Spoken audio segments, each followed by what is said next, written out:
તમે ગાયોનું દાન કરો છો પિતાજી, બધું બરાબર, પણ મને તમે કોને દાનમાં આપો છો?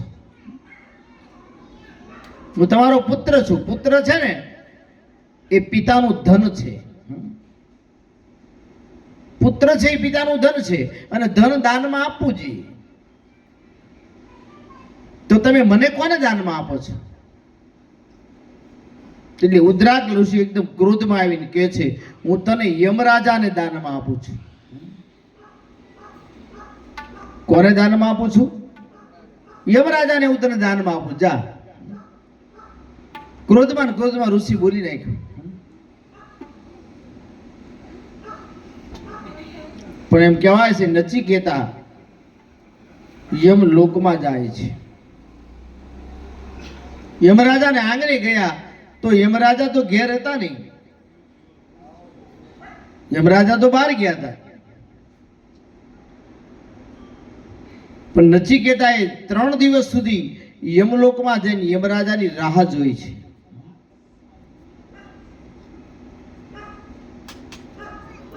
ત્રણ દિવસ સુધી રાહ જોઈ, અને 3 દિવસ સુધી ઉભા પગે રહ્યા અને ભૂખ્યા ને તરસ્યા ઉભા રહીને તપ કર્યું છે.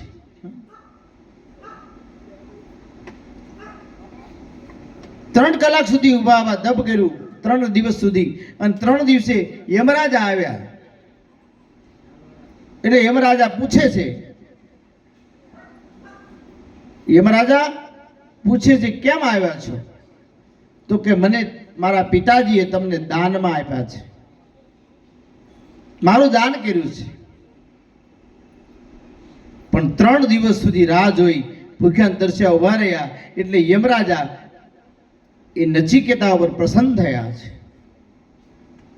અને નચિકેતાને કહે છે, માંગો, જે જોઈ તે માંગી લો, હું તમારી ઉપર પ્રસન્ન છું. અને માંગણી કરીને એટલે યમરાજા કહે છે કે 3 વાર માગી લો, 3 વચન માગી લો, જે જોઈએ તે માગી લો.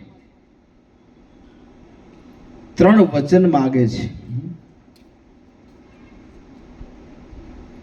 પહેલું વચન એ છે કે મારા પિતાજીનો ગુસ્સો શાંત થાય. જો કેવા વચનો માગે છે. પહેલું વચન એ છે કે મારા પિતાજીનો ગુસ્સો શાંત થાય. અને બીજું વચન એ માગે છે કે સ્વર્ગ પ્રાપ્તિ માટે મને યજ્ઞની વિધિ પૂર્વક યજ્ઞની વિધિ શીખવાડો. મારે સ્વર્ગ પ્રાપ્ત કરવું છે. અને ત્રીજો પ્રશ્ન એ કર્યો, ત્રીજું વચન એ માંગ્યું કે મરણ થયા પછી આ આત્માની શી ગતિ થાય છે?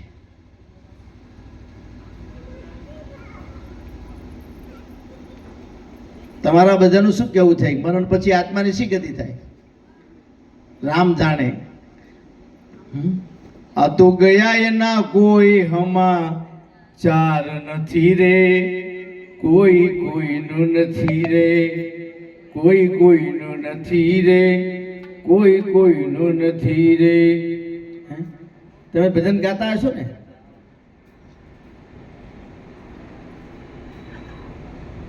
ગયા એના કોઈ સમાચાર જ નથી, ક્યાં જાય છે? પણ આપણા જગતગુરુ શંકરાચાર્ય એમ કીધું છે, પુનરપી જનનમ પુનરપી મરણમ ભજ ગોવિંદમ મૂઢમતે. પુનરપી જનનમ પુનરપી મરણમ. જેનું મરણ છે, જન્મ છે, એનું મૃત્યુ છે, અને મૃત્યુ છે એનો ફરી જન્મ છે. ભજ ગોવિંદમ મૂઢમતે. હે મૂઢ માણસ, તું ગોવિંદને કેમ ભજતો નથી? જગતગુરુ શંકરાચાર્ય 33 વર્ષની ઉંમરે આખી ભારતની પ્રદક્ષિણા કરી છે, આખી ભારતની યાત્રા કરી છે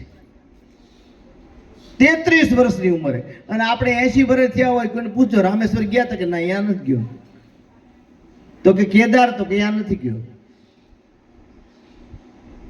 આપણે 80 વર્ષ થાય છતાં આપણે યાત્રા ન કરી શકી. પણ ધન્ય છે જગતગુરુ શંકરાચાર્યને 33 વર્ષની ઉંમરે પદયાત્રા કરી છે.